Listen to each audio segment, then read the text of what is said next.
안녕하세요. 온라인 건물주입니다.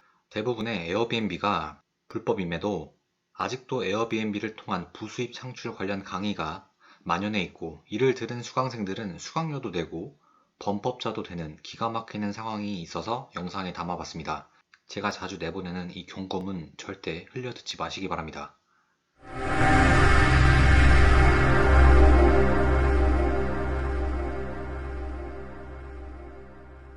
돈 싫어하는 사람은 정말 주변에 단 한 명도 본 적이 없습니다. 내 월급 빼고 안 오르는 게 없는 세상입니다. 물가는 오르는데 내 월급은 그대로니까 내 실질 임금은 마이너스가 되고 있고요. 이로 인해 본업 외에 부업을 통한 부수입 창출에 많은 분들이 관심이 쏠리고 있습니다. 그러나 인형 눈붙이기 등 이러한 단순 노동은 나의 노동과 시간이 투입되어야지만 수익이 창출되는 구조로, 수익 창출에 있어 그렇게 좋은 구조는 아닙니다. 제가 이 단순 노동을 안 하는 순간 수익은 전혀 발생하지 않으니까요. 그래서 많은 사람들은 자동화 시스템을 추구합니다. 내가 자는 동안에도 나의 노동력과 시간이 투입되지 않아도 수익이 발생하는 구조 말이죠. 동시에 공장의 여러 기계처럼 수익 모델을 여러 개로 분산시켜 수익 다각화를 추구합니다. 이렇게 숫자가 더 많아져야 수익이 더 커지잖아요. 그죠? 그래서 이러한 자동화 시스템을 갖춘, 즉 다양한 수익 파이프라인을 갖춘 인플루언서, 즉 영향력이 있는 전문가들은 이러한 재테크 분야에 관심이 많은 일반 대중들에게 엄청난 관심과 신뢰를 받습니다. 추가적으로 엄청난 부러움도 받죠. 그래서 이러한 대중들은 몇십만 원의 수강료를 지불을 해도 그 인플루언서의 정보 가치가 더 크다고 생각하기 때문에 기꺼이 돈을 지불하고 그 인플루언서의 강의를 듣습니다. 유튜브가 포하다 어쩐다 하지만 실상은 유튜브의 영향력은 지속적으로 확대되고 있습니다. 그런데 저도 유튜브 채널을 운영하는 사람 중에 한 사람이긴 하지만 아무래도 저의 채널이 구독자 수가 많아지면 어떠한 행동이나 말이 조심스러워질 수밖에 없습니다. 내 마음대로 하고 싶다가도 많은 사람들이 지켜보고 있다는 생각이 들면 솔직히 쉽지 않습니다. 그만큼 대중들의 관심이 높아지기에 어찌 보면 당연한 수순일 수 있죠. 그래서 대부분의 유튜브 시청자들은 구독자 수에 비례해서 그 채널 주인장의 신뢰도를 평가하긴 합니다. 저 역시도 그런 경향이 없지 않아 있고요. 하지만 구독자 수와 신뢰도가 꼭 정비례하거나 일치하는 것은 아닙니다. 에어비앤비에 대한 구조를 추후에 설명드릴 거긴 하지만 실상은 거의 불법으로 운영되고 있는 구조이긴 한데, 이 에어비앤비를 어떻게 운영하면 돈을 벌 수 있는지 클래스를 열어서 강의를 하고 있는 분들이 한두 명이 아닙니다. 내용들도 잘 보면 처음부터 합법적인 에어비앤비 운영 방법, 불법 운영 이슈, 어떻게 단속되는지, 걸리면 어떻게 되는지, 단속과 처벌 수실 사례 등, 합법 운영, 위기관리 노하우 등 벌써부터 합법적인, 불법적인 관련 내용이 많다는 것을 알 수가 있습니다. 유튜브나 네이버에 들어가도 이러한 합법적인 내용, 불법적인 내용들 위주의 질문 글도 쉽게 찾을 수 있습니다. 그런데 이러한 강의가 얼마인지 아시나요? 1시간이었는지 2시간이었는지 잘 기억은 안 나는데 2시간이었던 것 같습니다. 근데 수강료가 1인당 10만원입니다. 사실 1시간에 10만원이어도 그만한 가치가 있으면 전 충분히 낼 가치가 있고 아까워하거나 그렇진 않습니다. 근데 이건 불법입니다. 쇠고랑 찰 수 있다는 거죠. 징역 갈 수도 있는 형사처벌 대상인 겁니다. 이러한 에어비앤비 관련 유튜브 운영자, 강의하시는 분들이 여러분들에게 문제가 터지면, 즉 징역 2년을 가거나 벌금 2천만 원을 맞아도 여러분 대신 책임을 질까요? 택도 없습니다. 수익 창출에 눈이 멀은 일반 대중들을 상대로 달콤한 말로 유인을 하고 여러분의 돈을 쏙쏙 빼갑니다. 구독자 10만이 넘는 한 유튜버가 운영하는 카톡방인데요. 해당 유튜브 채널 에어비앤비 관련 재생 목록에도 이러한 불법적인 이슈가 있는 것을 아는지 댓글이 막혀 있었습니다. 카톡방 내부에서는 채널 운영자가 손님이 불법 숙소로 신고하는 경우는 거의 없다, 이런 글이 많고, 오피스텔, 원룸으로 에어비앤비를 운영하는 건 명백한 불법임에도 실상은 사업 모델 대부분이 거의 다 오피스텔로 운영하는 경우가 많은 느낌이었습니다. 에어비앤비 관련 수익 인증도 함으로써 카톡방에 들어온 사람들의 관심도는 더욱 증가되고 있고요. 일반 대중 사람들이 그 한 명의 인플루언서에 휘둘려 말 그대로 홀려간다는 느낌을 받아 솔직히 보는 내내 좀 무서웠습니다.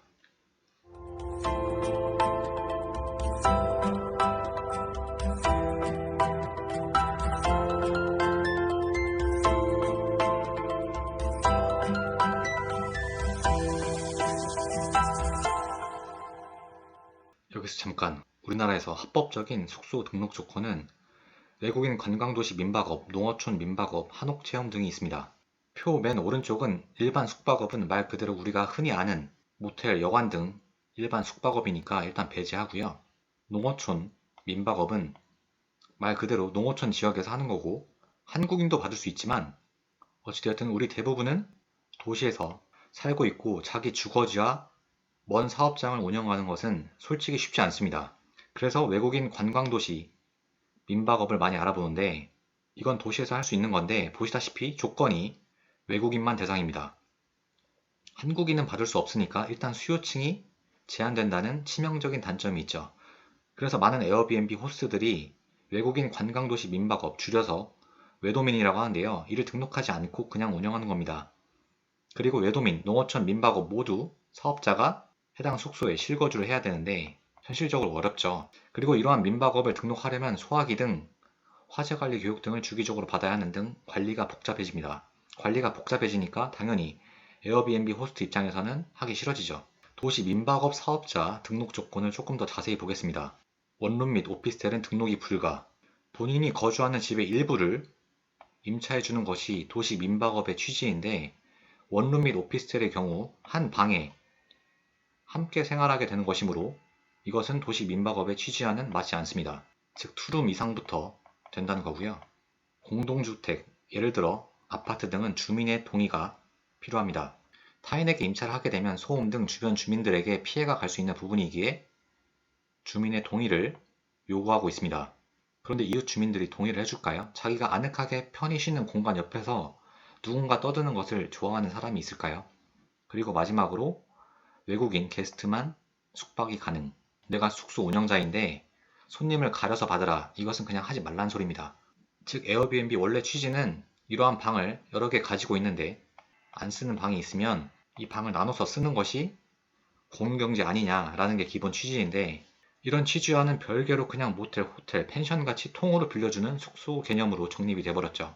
제가 생각했을 때 일반 대중들이 사업을 하는 데 있어서 가장 중요한 사업, 수익 최적화 모델은 첫 번째 초기 투자금은 반드시 적게 들어가야 하고 두 번째 내가 그 사업에 신경을 덜 써야 하며 세 번째 내 노동력 투입 대비 수익은 많아야 합니다.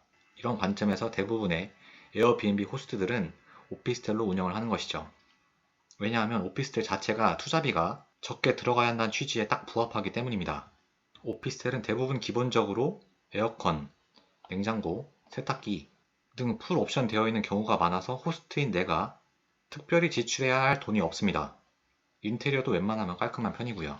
옵션이 없거나 썩은 빌라 같은 경우에는 도배나 장판을 다시 해야 하고 냉장고, 세탁기, 에어컨 등을 별도로 구매하기에 초기 투자비가 올라가게 됩니다. 그래서 에어비앤비를 운영하기에 좋은 물건지는 아닙니다. 또한 오피스텔의 경우 상대적으로 아파트에 비해 이웃 간에 관심이 거의 없습니다. 뭐 아파트도 그냥 서로 인사 안 하고 지내는 경우도 많지만 오피스텔은 워낙 입주했다가 퇴실했다가 하는 경우가 빈번하기에 이웃 간의 왕래는 진짜 거의 없죠. 이러한 이웃 간에 놀러할 만큼 관심이 없는 모습들은 에어비앤비 호스트 입장에서는 에어비앤비 운영에 있어 자유도가 급상승하게 됩니다. 서로 간의 교류가 없다 보니 그냥 옆집에 관심이 없는 거죠. 그리고 전대차 관계, 지난번 영상에 설명을 잠깐 한번 드린 적이 있었는데요. 이번에도 잠깐만 설명을 드리면 보통은 임대인과 임차인이 임대차 계약을 맺고 이게 기본 계약 틀인데 이 임차인이 다시 누군가에게 방을 빌려주면 전대차 관계가 형성이 됩니다. 즉 임차인이 전대인이 되는 거죠. 이러한 전대차는 반드시 임대인의 동의가 필요합니다. 그런데 에어비앤비를 하는 대부분의 호스트들은 본인이 집을 매수해서 운영하기보다 월세나 전세로 계약을 해서 임차인으로 들어간 다음에 임대인의 동의 없이 불법으로 전차인에게 방을 빌려주는 경우가 대부분입니다. 왜냐? 집을 사는 것보다 월세나 전세로 들어가는 경우는 에어비앤비를 운영을 했는데 생각보다 장사가 잘 안 되는 경우 그냥 임대차 계약인 1년만 운영을 하고 계약을 더 이상 연장 안 하면 되므로 임차인이자 전대인인 에어비앤비 호스트 입장에서는 임대인에게 지불했던 1년치 월세 말고는 딱히 돈 나가는 게 없습니다. 즉 어떤 사업이든 부동산이든 환금성이 좋아야 하는 것처럼 쉽게 털고 나올 수 있는 장점 때문에 많은 에어비앤비 호스트들이 월세로 방을 임차해서 이를 숙소로 운영을 하고 있습니다. 또한 이러한 오피스텔이나 원룸 등을 대부분 역세권에 위치시켜 손님들의 접근성도 매우 높습니다. 그런데 이러한 에어비앤비 손님들의 경우 모든 경우가 그런 것은 아니지만 대부분 친구들끼리 단체로 놀러와서 술 먹고 노는 경우가 많습니다. 이번 손님도 술 먹고 놀고 다음 손님도 이렇게 술 먹고 놀죠. 근데 술 마시면서 놀 때 점잖게 노는 사람이 많이 있을까요? 실상 그렇지 않죠. 소음이 일반 가정집보다 없을 수가 없습니다. 일단 내 집이 아니니까 별로 이웃집의 눈치를 보지 않기 때문이죠. 에어비앤비 숙소 관련 이웃집 피해 사례 글인데요. 안녕하세요. 어디 지역에 이사온 부부입니다. 해당 숙소는 에어비앤비 검색해보면 몇 안 나오는 정말 예쁜 집입니다. 2021년 9월에서 10월부터 간간히 파티하는 소리가 들리더니 작년부터 지금까지는 거의 매주 목금토는 기본이고 평일에도 틈틈이 파티하듯 대여섯 명이 하하호호 소리 지르고 뛰어다니고 파티해요. 저희도 정말 웬만한 소리는 다 그러려니 하는 성격이고 윗집이 신혼부부인가 맨날 집들이 하나 노는 걸 좋아하는구나 하고 신경을 안 썼는데 이런 소음이 1년을 넘어가니까 진짜 미칠 지경이네요. 밤 12시는 기본이고 새벽 4, 5시까지 시끄러울 때도 있습니다.